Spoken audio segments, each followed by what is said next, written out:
Opa Gundam style? We are back with more Wow Cool Robot podcasts with the finale of Build Fighters, or well, the last 4 episodes. Mm-hmm. I am Yuria. I go by she, her. I'm Dan. I go by he, him, and they, them. And I am Max, and I use he, him pronouns, and they should have called it Gundam Built Fighters, because we finished it, past tense. Oh. Yeah. We did it. We finished a show. It feels weird to say we finished a Gundam show with only, like, the normal season amount of 25 episodes instead of Gundam's usual roughly 50. Not to mention that there's like Try, which on Crunchyroll is in the same feed. Right. It's because...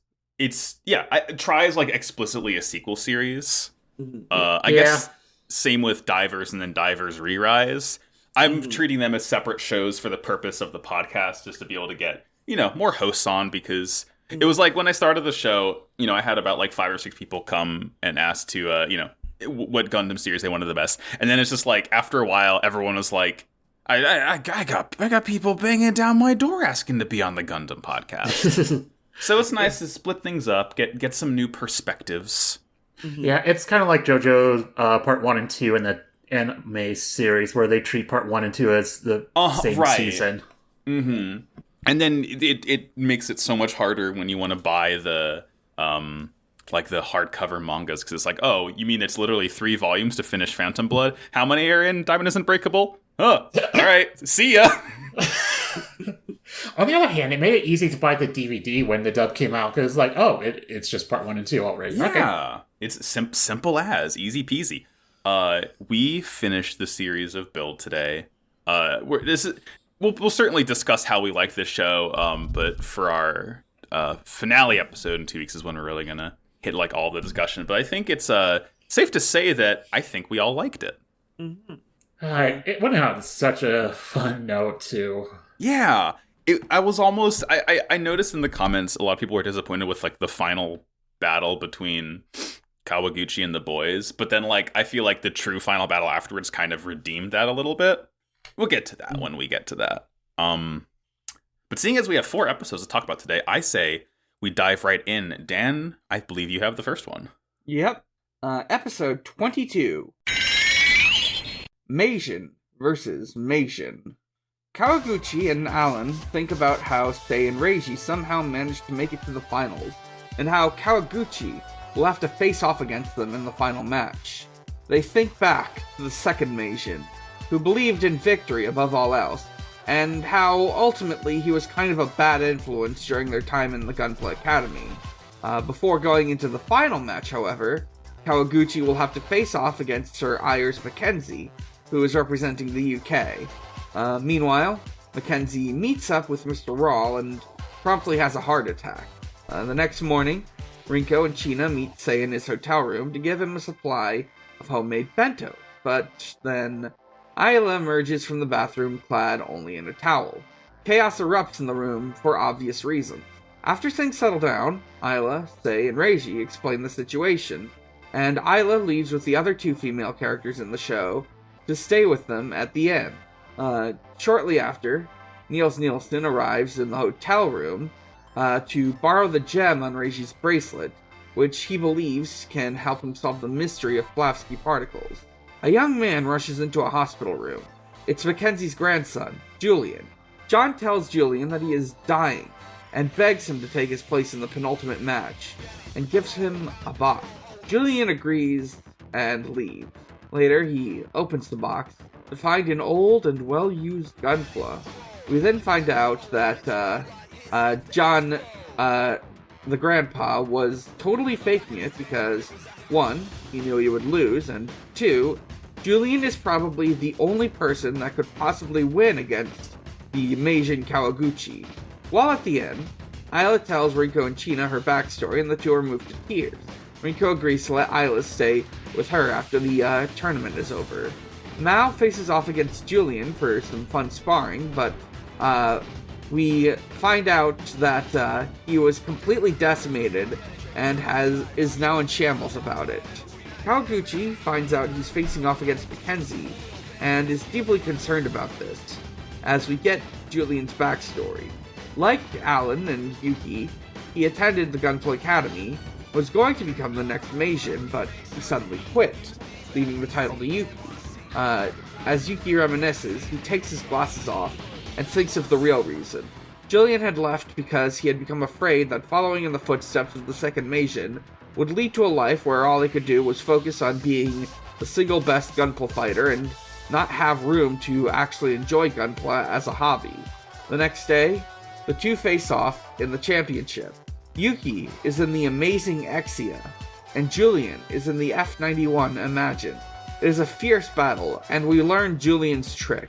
He can do the afterimage technique with his Gunpla, creating 2 additional F91's Imagines for the enemy to face off against. The two exchange heated words over what it means to become Meijin, the sort of person Yuki will become, and what his determination is. Yuki then activates his own special trick, Transam, a sort of power-up mode where he becomes 3 times as powerful, but doing so leaves him in a weakened state. Afterwards, ultimately, Yuki is able to win, and Sei and Reiji, now knowing his trick, have a strategy for the final battle. Julian decides that he will come out of retirement, if at least for hobby-based reasons. In the post-credits, Niels discovers that the gem Reiji wears is actually a Plavsky particle crystal. Mysterious. Hey, this fight was fucking insane. This is a Dragon Ball fight. Yeah, this is some DBZ shit. I loved it. Yeah. I really like that the techniques of both of their Gunpla come from like the series that those Gundams are from, and it's just like it both kind of do after images. It's very silly. I still couldn't find. I can see the amazing Exia, and I can understand how this was derived from the Exia. I don't know how the F91 Imagine is any different than the F91 aside from part of its red. Like they talked about that backjet stream as if it's a unique thing, but I'm pretty sure that's just what the F91 does. I think. I mean, I guess it's paint and not like the metal it's made of, but it's the same principle. I also expected it to be a bit of a combination with the Sword Impulse because of those colors, but right, yeah, I probably won't even bother including on the tier list because, like, as far as I can tell, it's the F91 what got turned red. So this one, we get a little bit of like what's the word? Lore starting out of where Kawaguchi came from, how this Gunpla Academy thing where you got to be really damn good to get into it, and I guess it kind of seems to be like people enter it in hopes of becoming the next Meijin, and you get like the kind of training you can't get anywhere else in the world. And he kind of talks to Alan about the second Meijin, how he had a different philosophy. He was just kind of an asshole, and the only thing that mattered to him was victory at any cost, which very much is very different from how Yuki likes to operate already. So we don't really, it's like we haven't heard anything about the previous Meijins until now, and it's just like, oh yeah, the second Meijin, he kind of fucking sucked. I don't want to be him. And he mentions to Alan that his next opponent is going to be Sir John Ayres Mackenzie, who is 78 years old and is old enough to have fought the second Meijin. And he's just an old man. I don't think he's based on any other Gundam character. I looked at his trivia on the wiki, and it seems to be just a guy. But he has a friend of Mr. Rawls, so yeah. To be fair, though, I think literally everyone in this world is a friend of Mr. Rawls. That's they true. all know him under like different military like titles. I think he calls him Commodore Raoul. Oh yeah. Which is like, I'm pretty sure that wasn't his rank in the original show, so I don't know what Raul's gotten up to, but he's... Oh, I thought it was the other way around. Raul was calling him Commodore. Oh, no, you're right, yeah, because when he has his quote-unquote heart attack, he's Commodore! Oh, that's right, because, yeah, he's Mr. Rawls, the lieutenant. That's right, Lieutenant Raul. We get the OP, we see China and Rinko. They bring the boys a bento box, and Sei kind of looks around awkwardly when they stand in his door because fucking Isla walks out in a towel, and China's glasses do the Gendo Ikari thing, and Rinko gets very, very mad that there's a girl in his room, and Reiji's asleep the whole time because I do like that he's not involved. She's already started eating the bentos. Yeah, I mean, hey, hunky, you know? Mm-hmm. If my mom showed up and gave me a bento box, I'd be like, thank you, mama, I'm gonna eat this right now. Delicious. And Isla just mentions like, oh, I don't have anywhere to stay. What with the whole, I had to choose between Gunpla or like getting kicked out on the street. And she's like, well, Reiji said I could stay at your place, so I'm gonna do that now, I guess, even though it's your decision and not Reiji's. But you know what? He said I'm gonna do it. So Reiji does mention that at one point, I was like, all right, well, then I can go live with you, Reiji. And Sei kind of mentions that Reiji's from another world. And Reiji's like, oh, yeah, I'm the crown prince of planet Arion. And everyone just kind of, like, laughs it off. And Reiji's like, why are you laughing? That's a true fact about me. Don't you understand? Mm-hmm. We don't take kind to royalty around here, Reiji. Yeah, that's the bit. They don't care that he's an alien from a different planet. They care that he's royalty. Fuck this guy. It's very cringe of him. Mm-hmm, very, very rude. Nils shows up, and he's asking what that light in that last battle was, and Reiji's like, "Oh, it's my Pokemon Mega Stone. Do you want to borrow it for a while?" And he does. He gives a little rock to Nils, and Nils' hypothesis is that it has something to do with plastic particles. So he's going to be doing research on this. And we cut to the hospital where Mackenzie is with Rawl, and Julian shows up, and Julian's a very nice young man. Long blonde hair. He looks like, what's his name? Cavendish from One Piece.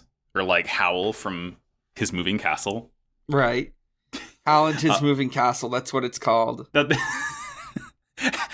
Howl's House What Moves.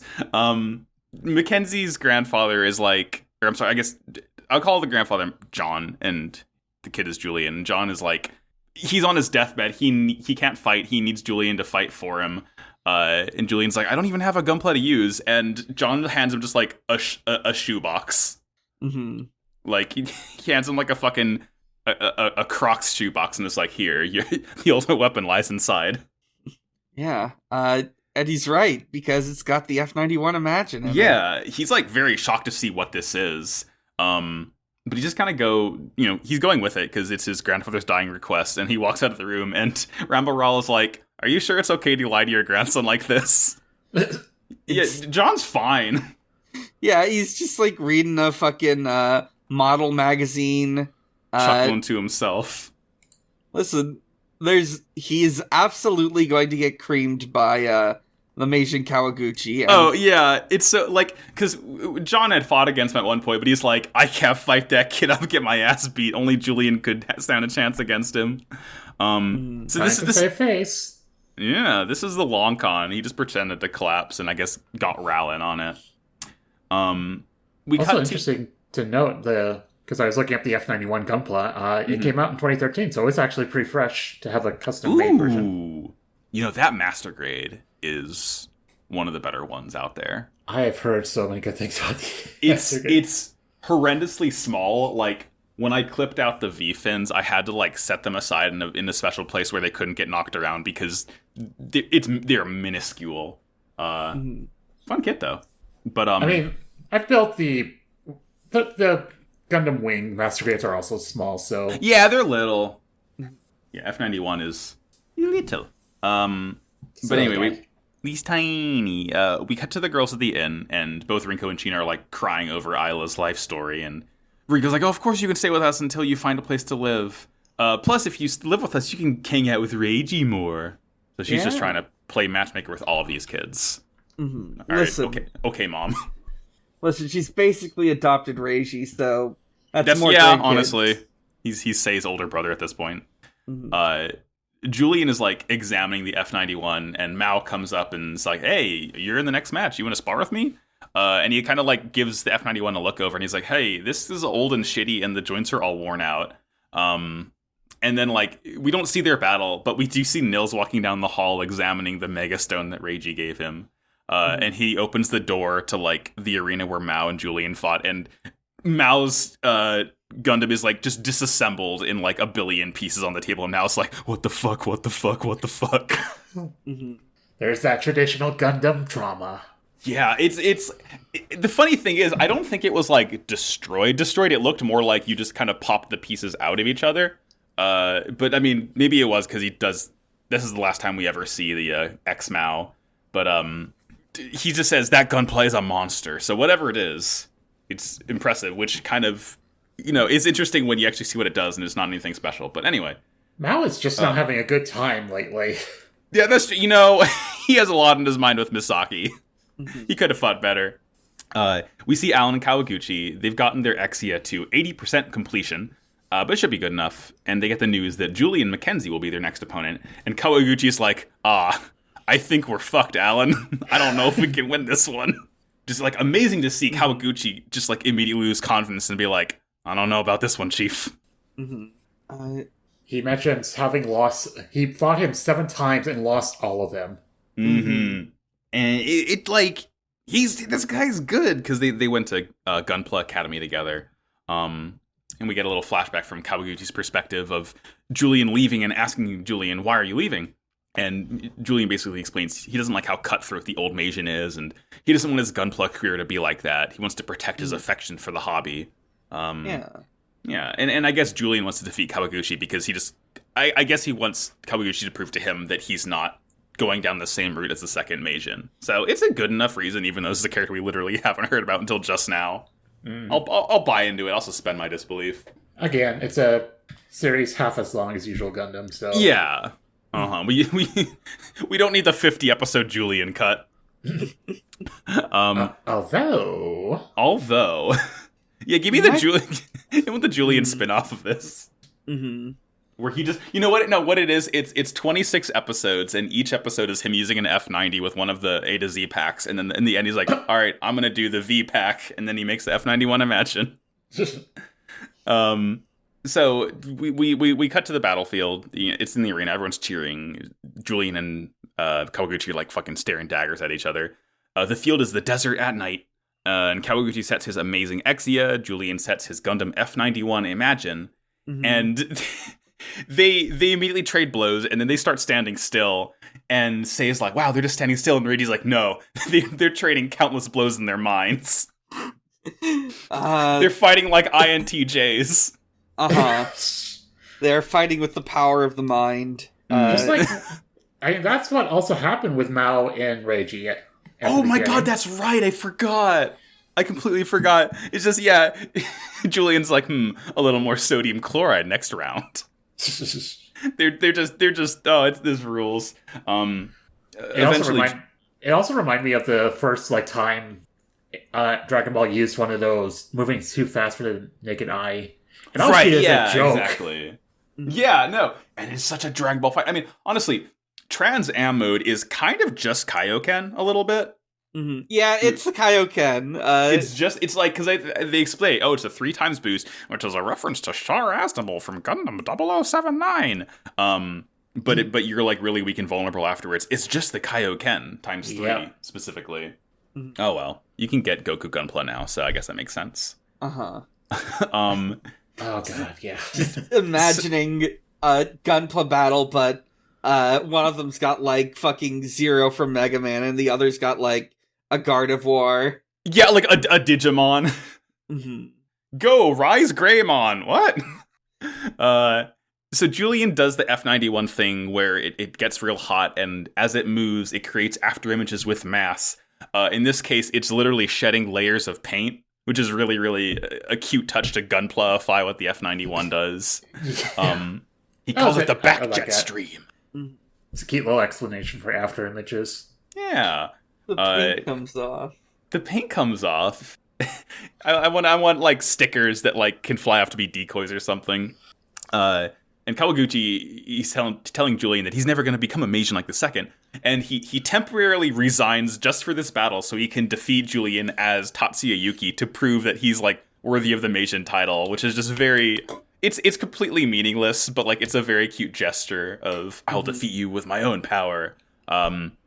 And he makes the amazing Exia go Trans Am mode where it goes all pink and red and gets afterimages too, and like. It's just, again, this is literally just a Dragon Ball Z fight. They're just flying around, like, instant transmissioning behind each other, like, trading blows. It rules. It's very pretty. Yeah, like, I have a bit of a problem with series going, this guy beat me so many times before to show how outclassed I might be, and then, like, they actually show it here. This guy actually is that good. It's such a good fight. It's so good, and, like, Yuki, he shows Julian his determination. He wins just by like cutting Julian down the middle, like diagonally in a very cool way. After like we get like 3 rounds of nothing personnel kid teleports behind you, or they both keep turning around to see the other behind them until Yuki finally gets a hit on him. And as Julian's like exploding, cutting apart, he thinks this isn't the fighting style of second Meijin, and he realized, oh, he's going to become a Meijin to turn Gunpla Battle into what it should be. And everyone is like cheering and hooting and hollering and saying, Rage, you're like, we're going to have to fight this guy next, but it's still good. And Julian like walks up to Tatsuya, and he fully accepts him as a third mage, and they do the Predator handshake. And Kawaguchi's like, hey, you gonna return to Gunpla now? And Julian's like, well, I thought it would just be a one-time thing, but I just can't stay away from obliterating these funny little plastic models. Who wouldn't? Who wouldn't, honestly? And we see Mackenzie like crying, clapping for his grandson. Say exposits to Reiji what Trans Am is, and he's like, oh, we can counter with the really good system and win. Don't worry about it. And after the credits, we get this one final scene of Nils, who finishes his research and determines that, yes, Reiji's Megastone is indeed made of Plavsky particles. And that's the episode. Yeah. One of the best fights in the show, I'd say. Yeah, I mean, like, all of these fights are really good. Mm-hmm. But, yeah. This one was just, it almost like, because if you don't have Sei and Reggie in the spotlight, you expect maybe something a little less. No, they just go all out. You know what I think it is? I think the reason they might have gone so crazy in that fight is because they wanted Sei and Reiji's fight with Kawaguchi to be a little more like shonen moments, if that makes sense. Mm-hmm. And they didn't want to necessarily have them just like beat the absolute tar out of each other. So I think them doing this was their way of like, all right, yeah, here's your one-on-one insane Gunpla fight at the very end of the series. And I think that's fine. Because you just get to see 2 very cool, systems working against each other. I liked it. And that episode is cool and all, but what I really want, gang, I want an episode that's just 20 minutes of fan service. Yeah. So if you please, you.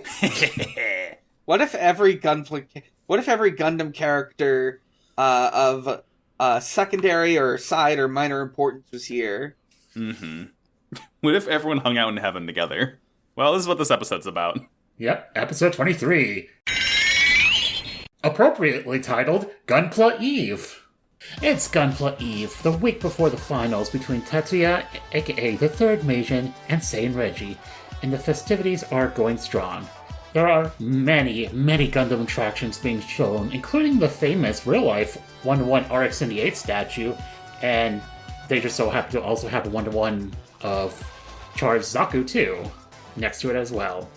Throughout the festival, we see many cameos of various characters throughout the entire series of Gundam, many of which who tend to have also tragic fates, unfortunately, but they're just having a good time here. During this, Takeshi sees a broadcast and sees Rinko's face, and he realizes that the reason the store was closed is because she is there with Sei. So he makes a desperate attempt to hitch a ride over there. While Reggie is enjoying the free food courtesy of their contest standings, Chairman Mashida is just losing his mind that Reggie is possibly going to win. He's going to have to incorporate him into various commercials and such, and possibly find out that they're from the same world. Baker assures him that they're going to lose still, and we cut as 9 Barts is brought in. Meanwhile, a mini tournament is also happening with the prize of a year's worth of Gunpla being announced by Reign of G Gundam. And we see many previous contestants also in the match, such as Suzumu with his improved Gian, the Gian Vulcan. Fellini is back with the new Fenice Renacita, and even Kirara is piloting a Guerrera Tetra. Meanwhile, Niels is tracking down the Plavsky particles, and Caroline once again manages to outshine him as a ninja. However, she assists him by having her butler follow one of the leaving trucks. Sei and Reggie talk to Tetsuya, who is now sunglasses-less, and reveals that his new path of Meishin was actually inspired by the one who got him into Gunpla, Sei's dad, bringing up also the motto of Gunpla: Gunpla is freedom. Yeah. Then Sei and Reggie decide to have an unofficial match, with Reggie piloting the beginning Gundam and Sei using the Build Gundam Mark II. Say shocks the crowd because he is actually piloting very well, thanks to being his time with Reiji on the battlefield. The scene cuts away, so we don't know who actually won that, and we just montage through various characters enjoying themselves. And we finally see Takeshi making it, embracing Ringo and Sei. The episode ends with Niels and Caroline at the drop point and find themselves directly underneath the tournament stage and discover a massive plastic particle crystal before Baker confronts them. They found Hydaelyn. Yeah, they've met the big crystal. It's telling the plastic particles to think, feel, and breathe. Think, feel, build, fight. Make sure to panel line. Yeah, I love JRPGs so much, so I can't help but enjoy it when I see a big crystal in a room. It makes everything so much more interesting, and Hydaelyn's here. We did it. Mm-hmm. We found the perfect way to fuse Gundam and Final Fantasy, and it's this. Yeah. God, it's deeply silly, but before all that happens, we see Kawaguchi visits the second mage in the hospital. We never see the guy. We just know he's not doing well, and Kawaguchi just says, "Hey, I'm becoming a Meijin, not because of I like victory so much, but I just want to spread the fun of Gunpla." It's like, all right, that was what the whole last episode was about, but thank you for reminding me, Sunrise. And then we get this just beautiful montage as Kirawa introduces Gunpla Eve, this big festival before the finals, of just, it's like, how do I even describe it? It feels like if you turned Gundam into a minigame collection on the PS2 and all the NPCs were just characters from other shows. That's what it almost feels like. Because we see basically the main group of characters from just about every Gundam series up until this point. Mm-hmm. It's really fun just seeing all of them. I don't recognize all of them, but I do recognize the ones from the stuff I have seen, and it's right. Extremely amusing to see. Also because a lot of them are in just different art styles. Yeah, right. You get to see fucking Four Murasame and Rosumiya Badam from Zeta hanging out, and they're just in mid-2010s normal anime art style instead of the 80s, and you see Haman with a little baby Minerva. It's a very cute. This is a montage of a ton of the characters. I've noticed. I don't think I saw Amuro or even Killer Judo. Amuro. I didn't see it at first, but someone did point out that Amuro is at the Gundam 1-to-1 statue. No, and that it's makes Londo sense. Bell.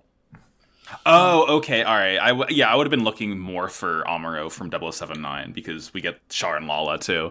But yeah, it's so cool. They relocated the 1-to-1 Gundam from Odaiba to here, and they built a 1-to-1 Char Zaku 2 Commander, which honestly I'm kind of surprised they haven't built one of those in real life, because I feel like the Zaku is just as recognizable and iconic as the Grandpa Gundam is. Mm-hmm. I guess it's harder because it's a lot more curved and rounded than the Gundam is. I want it though. I want to light up Heat Hawk on that thing. Oh, that would be so good. That would be great. We see these. One of the few times that the Heat Hawk is actually just go to the effort of lighting it up, because so many of the kits don't have the edge. Oh, I know. I try and paint it, and I feel like every time I've ever built anything that has a heat weapon, I've never been able to get a shade that I like. It just kind of is oh yeah, here's a gold-plated axe. I fucked up the coloring. The only time I've seen, the cross silhouette Zaku has a Heat Hawk that comes with a translucent edge, and I don't know why not even the revised Zaku 2 doesn't have it. Right? Because the Zaku 2 it. Revive is a stellar kit. It would be perfect if it just had that one little thing for the Heat Hawk. Alas. We see there's Gunpla building classrooms. You can battle, and Kirawa makes a point if you can battle against previous contestants, and we see Somer, the guy from Germany who kept on trying to beat Fellini. Every time we see him, he's getting beaten by a different suit in a different suit. Mm-hmm. Poor Yamcha. Honestly, yeah. This is when Takeshi sees Rinko on the TV, and he's like, oh, duh, she's of course at the festival for the Gunpla Championship that my son is at. Why didn't I think of that first? So he has to go there. Because and the chart lookalike says because you're a spoiled brat. I'm pretty sure that's Shuichi Ikeda saying it. Like, it is Char who's like, why didn't I realize she was there? And yeah, it's Shuichi Ikeda saying you're a spoiled brat. Specifically, Char in the sick white outfit he wears after he goes and hangs out at the bar when he kills Garma. It's so funny. I'm so glad it's that specific Char. And Lala's there too. He did call him a spoiled brat when he saw his funeral. I mean, he probably... I feel like they wanted to make him say blame it on the circumstances of your birth, but that would have been a little too, like, on the nose of fan servicey. Yeah. It's funny. Summer gets defeated again in the background as, like, Rinko and China and Isla walk, and Rinko's, like, reminiscing on how cool Takeshi used to be, as we see him, like, try and hitchhike his way towards the Gundam Championship. Mm-hmm. What a cool guy. He just has to bribe a driver with a fancy kit. Yeah. Just like Mao did. Yeah, exactly, yeah. He's like, I'll build you a green F91 if you take me there.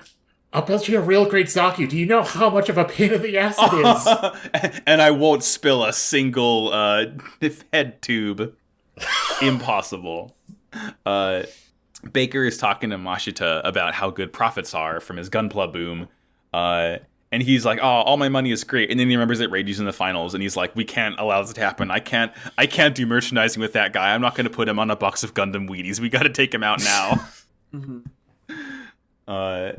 Baker, and I really like how Baker's like, oh, I have something planned. And then Mashita's like, you say that all the time and it never works out. And then we get like about 5 seconds where she's just like standing in complete silence facing away from him after he says that.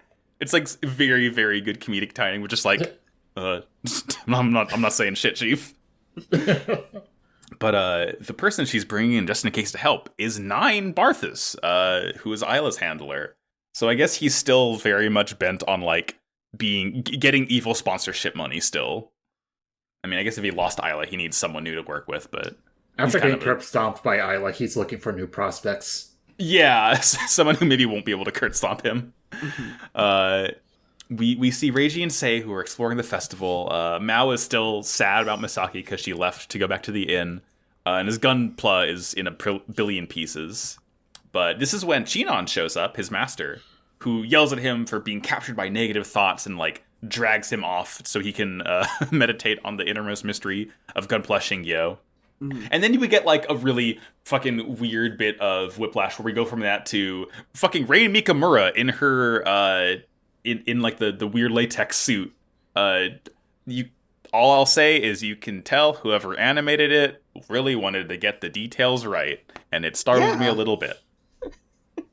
So what you're trying to say is her boobs jiggled. Her boobs jiggle quite a lot. And I was like, oh, all right, we're doing this now. Great. Tremendous. I mean, look, the most central part of G Gundam was probably whenever Domon would get suited up. Right. He, getting that latex outfit. Yeah, you see it snap on his ass and everything. So it's whatever. I guess we're getting back to the sex appeal of G Gundam. Whatever. It's just very exciting seeing Rain because I love G. And we see Gonda from school, who has upgraded his gold sumo to a gold turn X. Which seems a little bit excessive fighting a Gyan, but what do I know? Yeah, also the Gyan just has 2 shields. You get 2, it's awesome. It's the Gyan Vulcan. Double the firepower, double the defense. This was during a time when Paladins were still, in like World of Warcraft, still wanting, let us dual wield shields. Then here comes the Gyan. Yeah, I love in the new Bravely Default, you can do that. You can dual wield shields on characters, and it's very, very funny.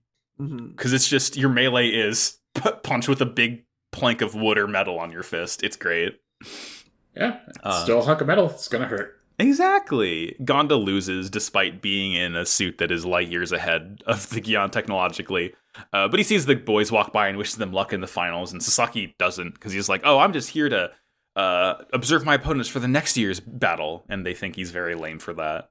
This is when a new Gunpla enters the field, and it is Riccardo Fellini in his upgraded Gundam Fenice Rinascita. I don't know how to say it. It's just the upgrade of the Fenice, and I think it kind of looks worse because it's not asymmetrical anymore. It doesn't have the shoulder cape, and that was one of the coolest things about it. Yeah, it does have a little less personality. I bet he even threw away his little unicycle. There's no way he would have gotten rid of the unicycle. Yeah, he didn't need it in space, that's all, right? Yeah. He needs, like, a space unicycle or something. A little Jetsons UFO or something.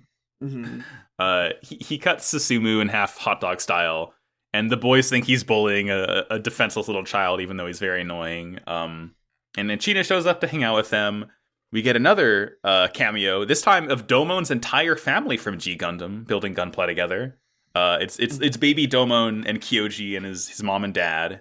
It's very cute. I like, what could have been? What could have been?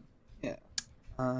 We've already confirmed this is the universe where Rambo Rawl is just living the life, so. Yeah, he is not married, and also he's alive. Right, yeah. The rules in the Gundam Afterlife are quite different, it seems. Mm-hmm. We see there's like a Gunpla class, and Yuki, just not as the mage, but as Yuki, he's teaching Ayla how to build, even though I'm pretty sure Takeshi already did that. But regardless, we see that. We see Nils, who's spying on some like tanker trucks that are ferrying Plavsky particles around. And Caroline pops up, and their relationship is advanced now because she's saying that she's his fiance now, and he's very flustered by this. I'm surprised that she didn't make like a marriage joke by the end of the series, but whatever. Maybe they get married in the sequel series. Yeah. But he's just trying to like figure out, where all of these Plavsky particles are going now that he knows that Reiji's little megastone is also made of Plavskys. Let's see. Fellini fights, I forget what this thing was called. It's it's the heart suit from G Gundam. It's what one of the Shuffle Alliance original members use. He wins, and Kirara shows up in her Gerbera Tetra and like puts him in a hold, and his fucking Gundam blushes when she does that. He gets femdomed. He gets femdomed. Kai Shiden is here, which I wrote because I love Kai Shiden from 0079. He's there building something with what's her name? Miharu? The girl he met in Northern Ireland. Mm-hmm. God, that was a really good part of Gundam. That was a good arc. Yeah, I used to hate Kai, and then those episodes are like, oh, I like Kai. He rules now. And then he got to meet the Pope in Zeta, which is very funny. Yeah. The boys go and hang out with Yuki, like, just like on a ledge looking over the Gunpla Festival, and he's like, oh, I'm not the Meijin today. The outfit makes my shoulders stiff. And he finally apologizes to Sei for like quitting in the qualifiers because, he had all these Meijin responsibilities. And Reiji's fine with it now because it means they can fight on the ultimate stage. And then he just talks about, he just gives a little exposition on the reason he's so into Gunpla was because of Takeshi. It's a very cute way to kind of, tie everything together. I guess Sei's dad just gets around and teaches everyone how to love Gunpla and moves on to the next main character from a different anime. So, Reiji and Sei are going to battle next. Which is very, very exciting because they never do. Yeah, they're battling each other. Sei's got the better Gunpla, but Reiji's got more skills. They're very evenly matched. They're fighting in space, and Sei uses more like tricky technique to kind of like get an edge up on Reiji because Reiji's just like straight up better at it than he is. We don't see how it ends because it's just like the battle happens, and then we flash to them working more on the star build. We just get like another montage of the festivities, and everyone's building things and having fun. Ral has to like protect Rinko from Mao's perverted master, and then Takeshi shows up and he gets to reunite with his family finally. Yay! It's nice. It's like I'm glad that he finally made it. So he gets to hang out with his dad. Good for him. Mr. Rawl's a wife guy. He is a wife guy. Looks out for the other wife guys, so that's why. Yeah. Watch out for Takeshi. It's the inter-wife guy respect. We see really quick. We don't like get the full introduction of these yet, but we see Ayla and Mao's new suits. Ayla, it's like based on the Sazabi. It has the same kind of head, but it's this very nice like Arctic gray color scheme. And Mao's suit fucking kicks ass. It's just like you can tell it's crossbone based because it just has its entire torso is a skull. It's so cool. I can't wait to see this in a couple episodes when we get to see it like in action. It is Oh, it's so good. More? Look, the crossbones are maybe like some of the coolest Gundams out there. We need more of them. More skulls, please. I want to be able to snip a skull off of a runner. It's very fun. And the very final thing is, well, before the post-credits, I guess, is when Nils and Caroline, they track the truck to the factory. They like explore the basement and they realize, wait a minute, we're underneath the Gundam Stadium. And they, as mentioned, they find Hydaelyn. They just find a big blue crystal in a tank, and Baker shows up with her goons and like turns the lights on, and it's like, you've seen our big secret. Now we can't let you leave. I don't know. I don't know how incriminating this is, because like the Plavsky particles have to come from somewhere, I guess, and I can understand it being like a company secret, but I feel like tying the kids up in the basement and just leaving them with the crystal is not maybe the most sensible course of action for this. Look, they're on short notice. They've only got so much time. They'll cart them over to their special extrajudicial Gunpla jail. Right. Yeah, she forgot to print out the fucking like NDAs that they usually have to sign, so she just ties them up instead and goes to find where the printer is. They get capped. Yeah. I forgot the winner of that contest, by the way. It is Al from War in the Pocket, being cheered on by Bernie and Christina. That's right, yeah. And he gives him like a little thumbs up when he wins and shows off his gunplay. It's very cute. I'm glad they're happy. And we get the credits, and in the post-credit scene, it's like it's kind of like an in media res of like, this is the finals, and we see the boys are kind of like really stiff, standing, staring at, very scared because Kawaguchi's there, but the Exia is like gone evil, and Kawaguchi also has like he looks like a fucking Lysander from X and Y when he puts the evil glasses on. Like he's like more evil looking. He has this very like cool blood red scarf. Yeah, it's punish Kawaguchi. He's got glowing parts. You gotta watch out if the villain has glowing parts. He glows. It glows, and that probably was a wild cliffhanger watching it live back in the day. But guess what? We're doing a podcast, and the show came out 10 years ago, so it's not cliffhangers. And instead, we can just move right on to episode 24 of Build Fighters. Dark Matter. As Alan and Kawaguchi finish the amazing Exia, Mashita bursts in saying he needs to win no matter what, and has Nine put on a new pair of embody glasses on Yuki, allowing him to be controlled. He turns his amazing Exia into the Exia Dark Matter and forces him to fight as brutally as a second Meijin. Sei and Reiji can barely stand up against him and are nearly defeated until Ayla tells the boys that Kawaguchi is being controlled, so they power back up and use the RG system to shatter both the Dark Matter and the embody glasses, freeing Yuki from Mashita's control and becoming world champions in the process. Hooray! But as Mashita freaks out, the giant Arista crystal overloads and causes Plavsky particles to run haywire, causing a giant Aboa Ku to appear in the stadium. I didn't expect this to happen. Yeah. It's like, I know that there was 25 episodes, but 24 ends with them winning the tournament, and then it's like, it's the true final boss, right? It's like Apocalypse Mod from Season 1 Digimon. You know?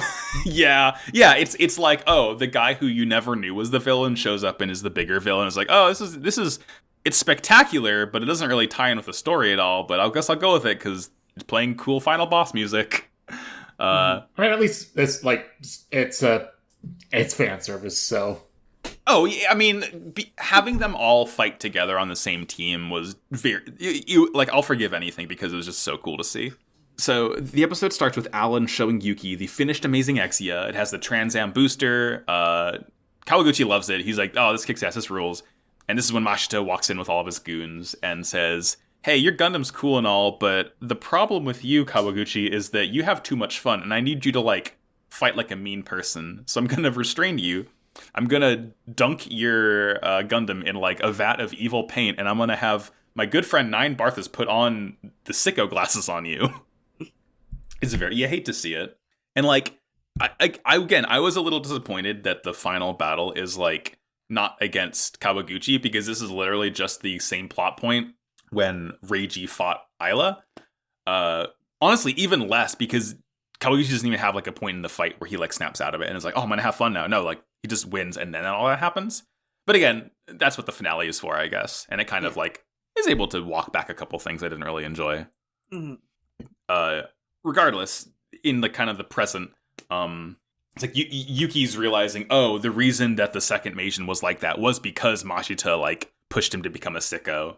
It wasn't like the way he is, and I guess that's why he's in the hospital, because if he used the embodied system back then, like he would have still been fucked up from it a little bit. So I guess it explains some things. That's what turned him into a demon, in his words. Hospitalized for Gunpla crimes. I mean, hospitalized, jailed, regardless, there's a price to be paid if you do plastic model kit crimes. And of course, we cut back to like how the last episode ended, where they're getting ready to battle. And the final stage is, of course, space. Why wouldn't it be? Kawaguchi, like, as soon as the Starbuild comes out the gate, Kawaguchi just, like, stomps on it from above, fucking, like, Mario on a Goomba style, and, like, they just get, like, shoved into the moon. Mm-hmm. They start out with the whole, like, absorb power laser. Which actually works, which it hasn't for so long. They, like, everyone's always known to target the shield, but Kawaguchi's like, whatever, I'm gonna fire into this thing, see what happens. Mm-hmm. Unfortunately, he does no-sell it by doing the, I've got a sword that's exactly the same kind of laser. Right. So it's fine. And I got really excited at this point, because what I thought they were going to do with Kawaguchi is, like, those glasses controlling him, he was going to be able to use techniques from, like, everyone, like, every other fighter in the tournament. But no, he just also does the thing that Nils can do and, like, cut through beams. And that's, like, the only special technique he does that isn't, like, his own. Mm-hmm. Which is fine, I guess. But again, I was expecting it to be, like, and I know every Gundam power there is. Yeah, if this were, like, a video game, you'd have to, like, use all the mechanics you learned up until this point. Right, yeah. It's like when you fight Gideon in Elden Ring, and he knows all of the moves from all the bosses, because you were the one telling him about them. But he punches Starbuild's head, so, like, one of the cameras is out. So, like, the entire rest of the battle, like, the right eye is turned off. And he's just fighting brutally. He's not fighting with, like, grace, like Kawaguchi usually does. And no one in the crowd can kind of understand why he's gone sicko mode like this. But we do see the Hydaelyn crystal is, like, blasting yellow. It's glowing very brightly, which is what's powering the embodied glasses, as he cuts Starbuild's backpack off and cuts it apart. And this is when Mashita is he's kicking back in his office. He's really impressed with how much Arista can be used for.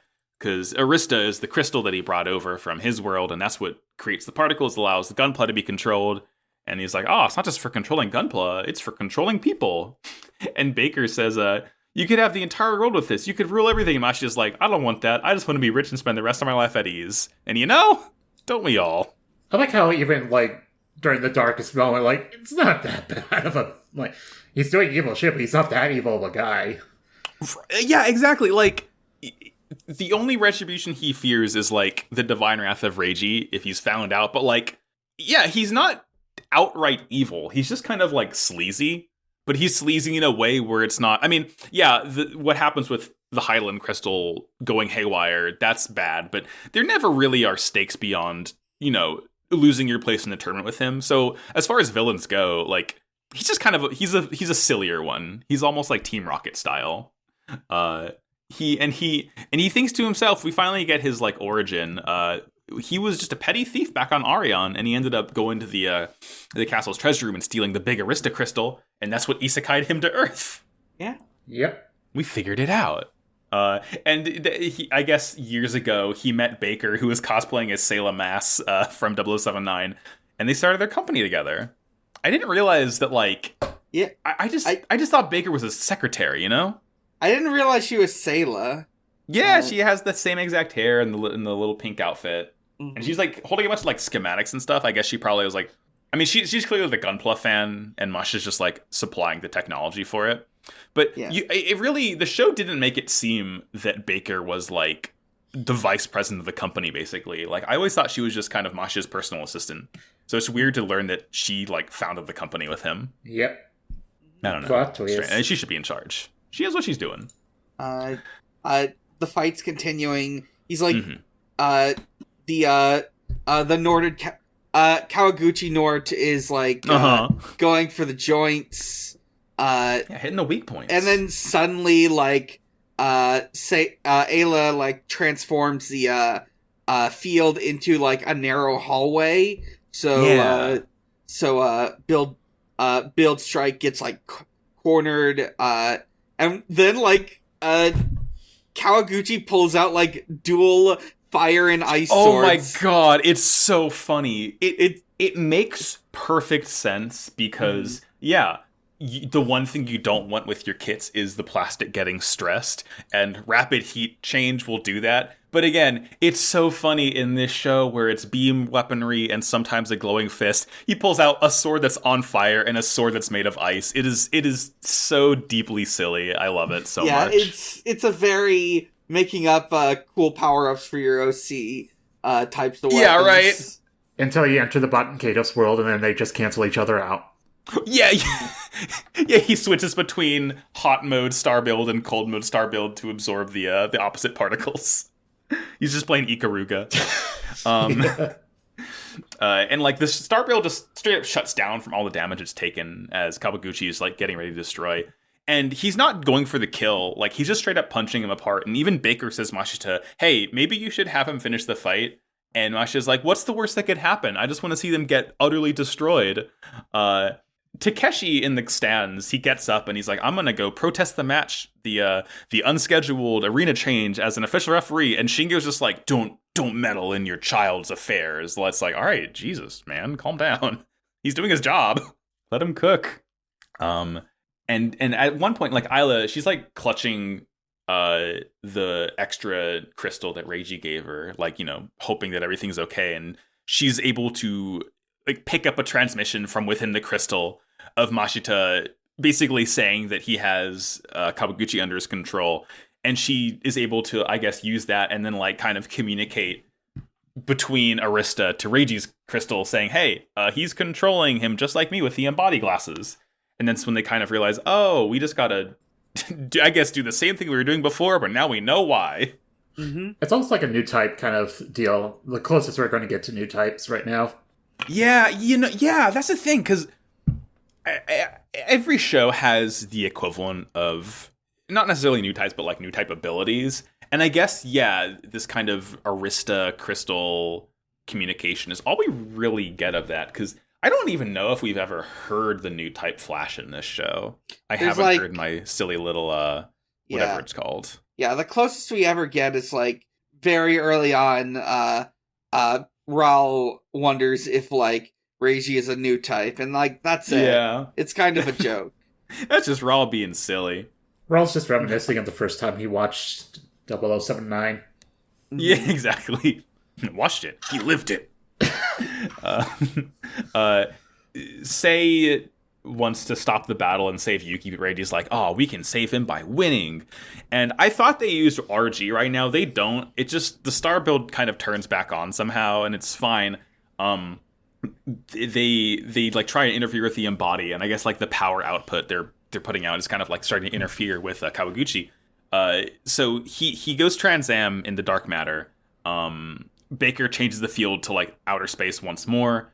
Alan is able to like dive off the couch and like knock the little controller that Nine is holding to like stop controlling Kawaguchi for a second. And Yuki sends out his dark matter booster, which is just like the little GN drive plugs into his backpack and it turns into like an evil looking bird almost. Mm-hmm. And the funniest thing is, since the reactor has to be plugged into it, the dark matter is just kind of like standing facing away from the battlefield that this entire fight, like while they fight the backpack. He's just like chilling in the corner angry because mom wouldn't let him play Xbox. No talk me Angie. But they eventually they're like able to use the discharge system to like fire a beam into the magnifying beam, and bigger beam, and it eventually like they throw the sword that was lodged in the chest of the starboat through the gates, which just makes the sword go faster and faster, and it just like obliterates the bird. It's so silly. He like smashes off. Like he destroys the thing, and then he does the really good system, and punches him so hard that the evil armor comes off. It plays the original opening when he does this, and it's just, look, Dark Matter is in Trans Am mode using beam sabers, but I'm always going to side with the people who are trying to punch the sword. Like, it's not... It's simple math. Yeah. The punching always wins. Punching is just cooler. Oh. Swords beat guns, and punching beats swords. It's just... It's rock, paper, scissors! Yeah. At one point, like, in the earlier part of the battle, when the Star Build was getting destroyed, its arm... They had to, like, tear their arm off to escape. And Sei sees the arm, and that's when he, like, flies over and reattaches it and, like, does the double build knuckle. Oh! I just realized this is almost kind of like a callback to the Dream Spot in the first episode, like, very beginning, when, like, the arm just pops out. Yeah. Oh shit. We've come full circle. Complete with just being the polycap joint showing. If you see an arm pop out in the first act, it should always be reattached by the third. It's Chekhov's arm.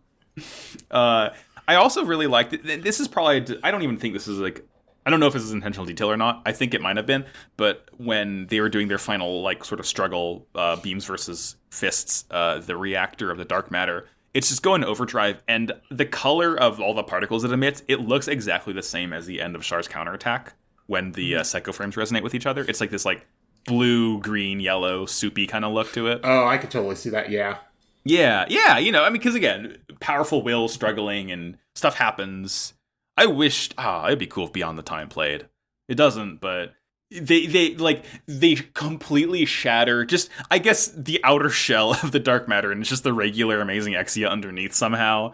But Yuki's glasses also get destroyed, and, like, both Gundams slump over, and the camera, it's kind of like a low shot from behind the amazing Exia as the star build, like, slowly stands up and strikes a pose, and Sei and Reiji have become the 7th Gunpla Fight World Champions. Yeah. Yay, the boys did it. I believed in them the entire time. And now the series can end with them with the trophy, and nothing is going to happen for the rest of the episode. And thank you for tuning into the podcast. Good night. I really like when Rambaral says Sei is the best builder in the world and Reiji is the best fighter in the world. Yeah. It's so good. They run over to check on Yuki, who just apologizes, and Sei is like, hey, we can battle again and again and again. It's fine. Like, you're good, man. And they like both look up to see Mashita in, like, his, you know, in the box up there. And he just, like, freaks the hell out, and his Arista starts glowing really, really brightly, and Hydaelyn starts glowing really, really brightly, and, like, Plavsky particles fill the air. They're not the blue they normally are. They're this yellow color because it's kind of being overloaded, and the whole sort of arena gets taken up into this cloud of particles, and a Boa Ku from the end of Gundam 0079 appears and bursts through the top of the stadium. Mm-hmm. Also, Sebastian, Caroline's, like, manservant shows up to save her, and Nils... That's right, he, like, bursts through the wall. I forgot about that. That bit was good. It's silly. And that's gonna take us to the final episode of Gundam Build Fighters. Promise. As the Arista goes out of control, Nils explains that they need to enter the newly formed Aboaku fortress and destroy the crystal inside there. Everyone sets their gunpla, including Isla's Miss Sazabi and Mao's Crossbone Mao, and they make their way to the fortress. It sends out an army of knockoff gunpla called Mox that Mashita was planning to release, and even Chinon and Raul join the fight to show off their skills and let Sei and Reiji enter the fortress. Yuki and Takeshi fly in as well to cover the boys as they make their way to the core and finally destroy the crystal with the Hyper Build Knuckle. Destroying the Arista sends Mashita back to Arion, with Baker tagging along. As Regi's Arista cracks, the boys use the last Plavsky particles on Earth to have one final true battle with Yuki, but their fight ends prematurely as Regi's crystal fully cracks and he also is sent back to Arion, this time with Isla in tow. The boys promise to see each other again, and 1 year later, thanks to Nils and Caroline finding a way to synthesize Plavsky particles, Sei fights by himself in the 8th Gunpla tournament. It show's good! Yeah! It's a good ending. A fun montage, fun final fight, fun kind of, like, final struggle, final event. Mm-hmm. I liked it. And last goodbyes. No, so sad. It's like, it's sad, but I feel like if they can make Plavsky particles, Sei and Rage are going to hang out again, almost surely. Yeah. Like, it's sad, but it's not like, we're never going to see you again. It's like, oh, I guess I'll see you when I see you.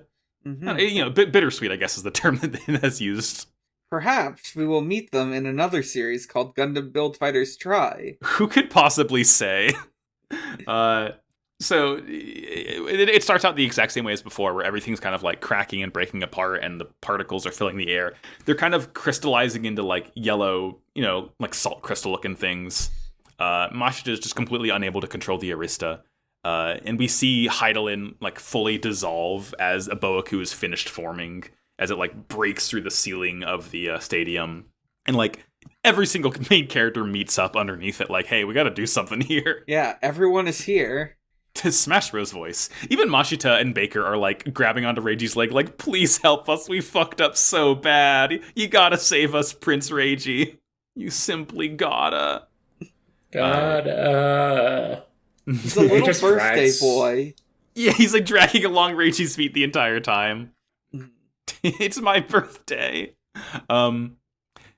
So Nil says, since the crystal's gone in our world, we have to like go inside the fortress and destroy the core from within there, and we obviously can't do that ourselves.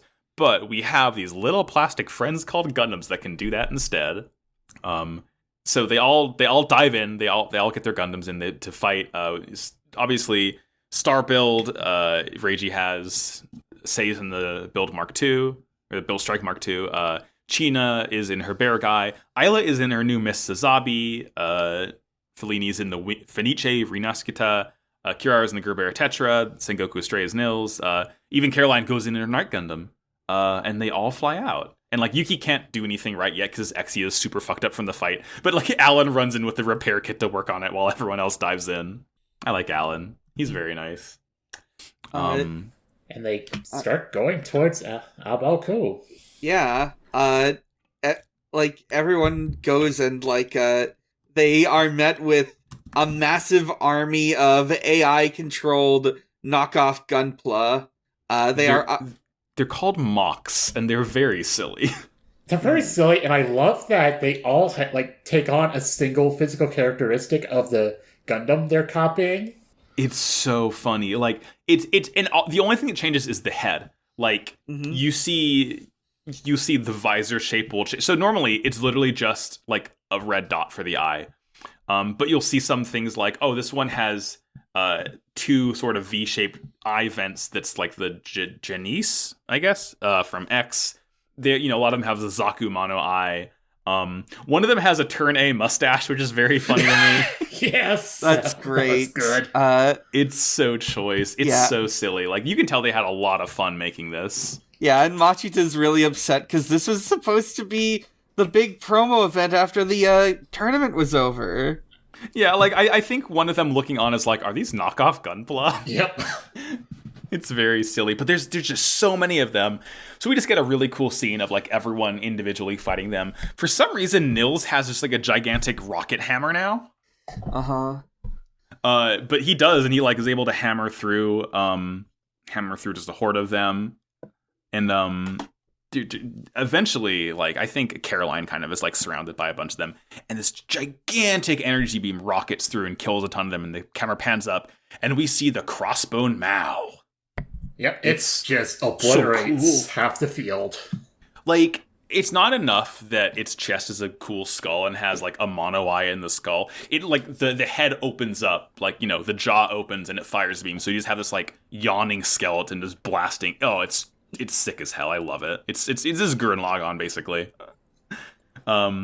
He, like, blasts a hole in a Boaku so Sei and Reiji can fly in, and China and Ayla go in with them.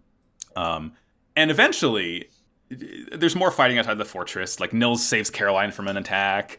And things aren't looking so great because there's just the enemies don't stop coming.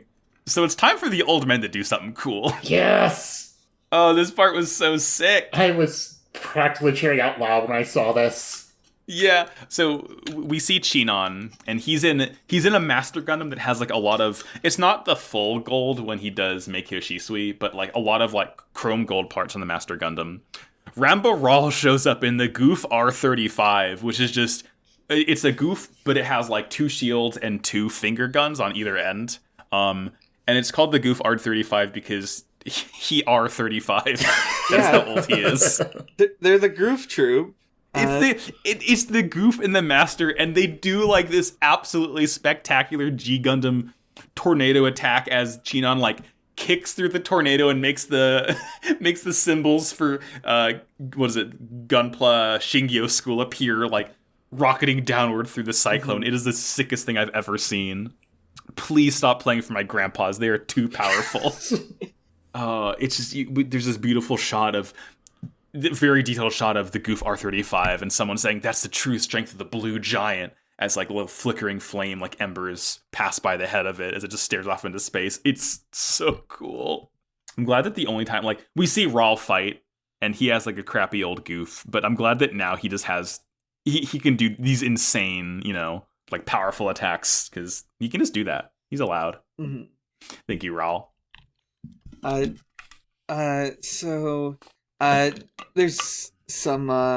There's a big, like, beam shows up, because, as it turns out, inside, the big space station is a super laser, and they gotta go down the barrel of the super laser to, like, defeat it. Great stuff. Gotta take the tunnels to find Andros, yes. Yeah, yeah. They haven't had the escape sequence yet, so James McCloud hasn't shown up. But, and this reminded me a little bit of the colony laser from Zeta Gundam. Isla and Sheena have to, like, shove Sei and Reiji out of the way so they get destroyed by it. And as they get in there, like, a bunch of the mocks start flying in too. But then in rolls Tatsuyuki in the amazing Exia repair, because it has it doesn't have the one arm and it has the cool cloak over it. And he says, "We'll hold him off." And Sei says, "We." And then Takeshi Iori shows up in the Perfect Gundam as well. Hell yeah. This is such a silly thing. Like, I forget that the Perfect Gundam exists. It is like one of the first official kit bashes too. Right, yeah. It's just like, it's so many events, so just big. It's like a Super Robot Gundam, basically. I like that you can use this in Maxi Boost, and it does, like, it has the SD Gundam, like, kind of funny, like, expressive eyes on it, even though it has the proportions of a regular Gundam. Yeah. It's cute. It's nice. I really like it. And again, it makes sense that Takeshi's using this instead of just, like, the classic Grandpa, because it's, years later. Yeah. I also like how the Perfect Gundam is, like, also, like, the counter to the Perfect Zeon when it has all its armor and the legs. Right, which is, it's ironic it's called the Perfect Zeon, because I think it looks so much worse with the legs, because the whole thing is, like, it just looks so alien without the legs. Then you give it legs, I'm like, oh, wait, no, it's just a guy. No. I do like the Perfect Gundam from Thunderbolt, though, that's just a Zaku with Gundam armor plates over it, just in disguise. So it's like, you look at it and you're like, wait a minute, why does it have all that tubing on it? And you realize, that's not a Gundam at all. That's a Zaku. Yeah. This is a Zaku. Oh, that kind of reminds me of that one SD Zaku. It's a Gundam that has a Zaku head in the original SD series. Oh, kind of like when they did the Zeta Zaku in Double Zeta. When, yeah. like, I think it actually was based off that, yeah. That's good. They should do the opposite too and give the Zaku a Gundam head. So they hold off, Yuki and Takeshi hold off the rest of the mocks, so Sei and Reiji can go into the core, and the core is just, like, blasting out so much energy, they literally can't approach it. So Sei jettisons the Build Mark II's backpack and attaches onto Star Build, so Reiji can, like, use the extra thrust to come in close, and they, once again, for the final time, use the RT system to do the Hyper Build Knuckle, which just punches into the crystal, and then they do it again, and it completely shatters, and this is what Zodiark wanted, and Hydaelyn is now destroyed. Very sad. Oh. Get some F's in chat. Yeah. I'm playing Answers right now. The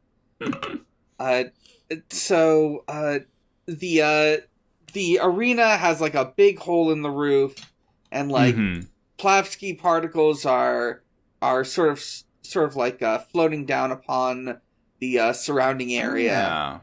Yeah. And wouldn't you know it, Chairman Mashita is glowing because the whole thing all that just happened is started causing him to go back to Arion. Yeah. And Ayla just goes with him. She, like, Baker goes with him. Yeah, Baker. Sorry, I got the names mixed up. It's just, as he's about to be warped away, she, like, jumps and, like, wraps around his legs, and boom, he's gone. And Sei sees this, and he's like, oh my god, wait, no, that means Reiji's gonna leave, and like the music swells and Sei turns around and Reiji's just standing there completely fine. Well, It's like, oh hey, what's up, man? How's it going?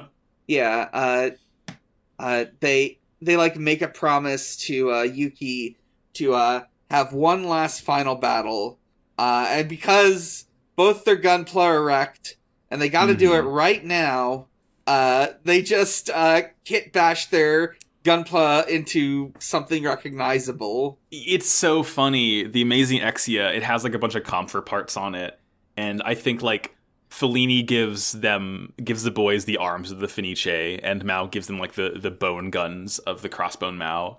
And it's a beautiful Sakura forest is the final battlefield, and Kirara runs and grabs a camera to film it and broadcast it. And like as they begin the fight, he's thanking Reiji for allowing him to fight in amazing battles, even though he can't. He's not anything like his dad. He can't fight. And Reiji's like, the problem with you, it wasn't that you didn't have skill. You just didn't have the resolve. You were too worried about damaging your kits. And Sei kind of like, he thinks on everyone, all of his friends who've, gone on this journey with him. And he thinks about China, class rep most of all. And then Reiji's like, hey, you want to fight? And he like just gives the controls to Sei. Mm-hmm. It's a very nice moment. He's grown from being the worst at Gunpla to the best. He's the world champion. And he ends up like charging Yuki, dodging his attacks, and right before he's able to come in and swing his beam saber at him, the Gundam stop. Everyone freezes, and like the battle turns off because the last bit of plastic particles on Earth have been used up. And this is when Reiji finally starts to glow as like his crystal cracks away in his bracelet. Mm-hmm. And again, it's bittersweet because Reiji's just like, he's not dwelling on it. He's like, oh, isn't Gundam Battle the greatest? And Sei's like, let's do this every year and keep being a team. And Reiji just says, I'm gonna battle you when you get stronger. It's a promise. And like they go for one last high five, and like right before their hands meet, Reiji disappears. And he wakes up on Arion in like the fucking he's in the sunflower field for Mother 3. Yeah, and also Isla is here because she's just there. She brought his Gunpla for him. Yeah, she kind of made a wish to like be with him, and now they're together in this magical isekai kingdom. Yay! We get like a sort of credits montage of everyone just sort of doing their thing. Sasami's getting better. There's the end's doing better. Kirara is performing on stage to thousands of cheering fans. Yuki is like managing Gunpla sales. Mashita is selling the mocks in yes! in fucking Arion.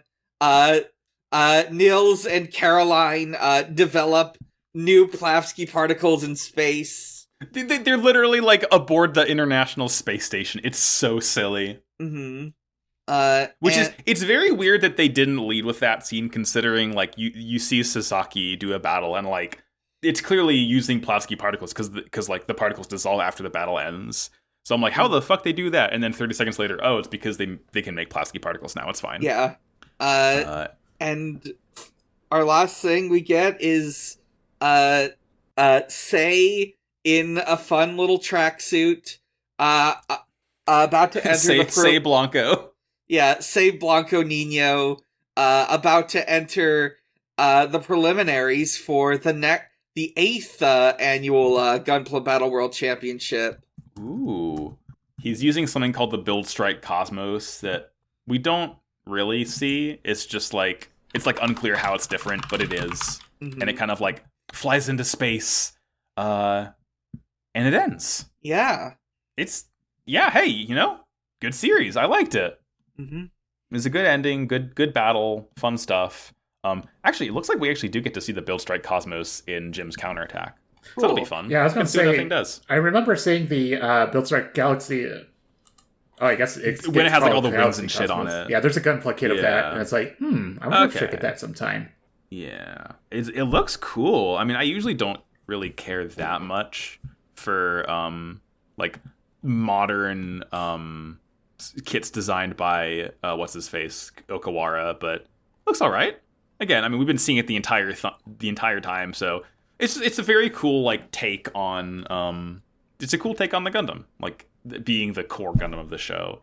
Not the core Gundam, because that's different. Whatever, I'm talking in circles at this point. Yeah, core Gundam's not for a couple more series. Don't worry. Yeah, I'm delighted by that tiny little guy though. It's very fun, just like having he can't do anything on his own, but then when you put armor, it's the planets. Anyway, show is good. Next week will be Jim's counterattack. It'll be a shorter episode because we're just doing that ONA, but we'd be remiss if we didn't cover it because it would be weird for like that to be like one of the only animated bits of Gundam that like just isn't watched for the podcast. The episode after that will be the final Build Fighters wrap up. I will need to open the mailbag soon because we'll be doing that. We'll be doing tier lists as we canonically officially decide which is the best robot in the show. Which will be very fun. I don't have anything prepared for a bit because, we have 4 episodes. We had a lot to talk about this time. Yeah. So, wait. Okay. Whose turn is it for Robot of the Week? I went last time. You went last time. I believe it's yours. Oh, it's my turn. My Robot of the Week. Mm-hmm. Huh. My Robot of the Week. I'm gonna go with... Let me see if I remember this guy's name. It's one of the Digimon, because I've been watching the Adventure 02, or the 2020 Adventure series, the reboot of it. Mm-hmm. That's what, Gardromon. It's Gardromon, my friend. He's this really fun looking, like, he's almost like steampunk in a way. Like, he's like bronze and brass and a lot of tubes, and he's just a very funny looking, like, tank-like humanoid Digimon. I like when they do the thing where it's just kind of like a black visor and you just see 2, like, humanoid eyes poking out of it, saying hello. But he has these little missiles that come out of his wrist that look like the Vehicroids from Yu-Gi-Oh! GX. Great. He's just a nice little robot. I think he's one of the more sort of silly, delightfully designed robot Digimon out there. Doesn't have, like, terrifying flesh bits like Andromon does or anything like that. He's a nice little guy. And that's my Robot of the Week. Mm-hmm. So now, as we begin to wrap up, let's start with you, Yuria. Where can we find you on the internet? I'm on Twitter at Yuria, and I am on co-host at just Yuria. Don't really have anything to announce. I've been rather busy getting back on, like, bureaucracy and finally back onto HRT, so I want to get back to writing that tabletop game I was talking about before. Yes. Hell yeah. How about you, Dan? I'm Dan. You can find me at a lot of places. You can find those places at biggerchallenge.card.co. That includes my other podcasts, which include Pod of Greed, a Yu-Gi-Oh! Podcast. Max is on it. We recorded our first episode on Yu-Gi-Oh! 5Ds, and that should be going up very soon. You can listen to The Sonic Shuffle, a Sonic podcast that I do with Morgan Devon. I've been a bit slow with getting around to editing stuff, but do know that you can look forward to some fun stuff about Sat AM, about a Sonic the Hedgehog Choose Your Own Adventure book that has stats in combat. We're going to do an episode later this week on more episodes of Super Mario Bros. Z, because it's been a while since we did a fan zone. I loved Super Mario Bros. Z as a kid so much. You can listen to that's all the main ones. I was on an episode of Champs in the Making, a Pokemon ranking podcast. I don't think the episode is on the free feed yet, but we talked about we talked about a bunch of the Pokemon from the newest generation, the Gen 9 Pokemon, I think. You can find me on Twitter and Tumblr at Bigger Challenge. Find me on co-host at Big Challenges. Biggest Art is my art Tumblr. There's my Fur Affinity, Big Challenges. And at Xbox_holiday, where Usher celebrates holidays with Xbox. I'm very upset that I missed it, but happy 20th annual Trog Day, Xbox. As always, next year. Well, there's not for the 20th. No, that's true. No. Very sad. Yeah, that's it for me. That's the case, I'm Max. You can go to Twitter at MaxyBajillion to follow me. I'm also on Tumblr at MaxyBajillion. This show, well, no, why am I doing this out of order? I have other shows. Pod Agreed, as Dan mentioned, and also Slappers Only, a video game music showdown podcast. Stay tuned because we are back and we will be putting out our Final Fantasy XIV A Realm Reborn episode shortly. Just A Realm Reborn because I haven't played any of the expansions yet. And I probably won't be on those episodes. We'll have guests for those because it's a lot of stuff to play through. I should resub soon because 6.3 came out. I never finished 6.2. It was so funny. I asked my co-host Jordan, I was like, hey, do you want to record Slappers this weekend? Talk about Final Fantasy? And he goes, no, I'm about to play Final Fantasy. Can't record when you're playing it, I suppose. This show is Wow Cool Robot. We are on Twitter at Wow Cool Podcast. Discord links are in the episode description and Twitter header. Come hang out with us. You can go to noisepace.xyz to find this and many, many more podcasts there. It's a podcast network. Thank you, Matt, for running that. And finally, gang, what do we always say to close? Buy our toys. Wow, Cool Robot. Bye-bye. Bye-bye. Bye.